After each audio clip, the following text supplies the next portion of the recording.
ওই ওপরওয়ালার যদি পাইতাম না, তাহলে জিজ্ঞেস করতাম, মানুষ বানাইছো ঠিক আছে, মেয়ে মানুষ কেন বানাইছো?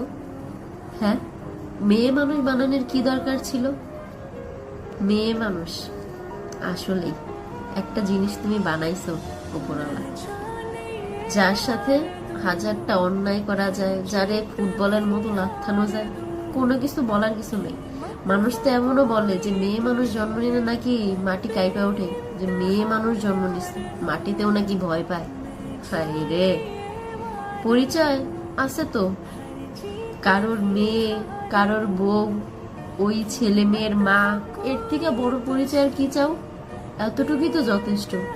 তারপরেও যদি কেউ পরিচয় বানাইতে যায়, তাহলে সমাজের মানুষ কি বলে জানেন?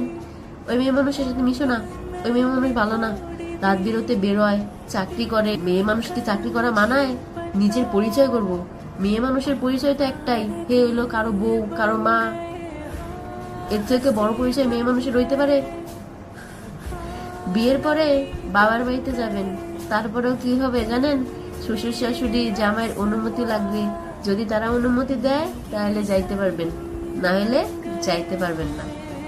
তারপরে ধরেন কান্না করবেন, পারবেন কান্না করবেন, তাতে কোনো সমস্যা নাই। বালিশে মুখ গুজে কান্না করবেন, সংসারের সমস্ত কাজ করবেন, কান্না করতে পারেন, সমস্যা নেই। কিন্তু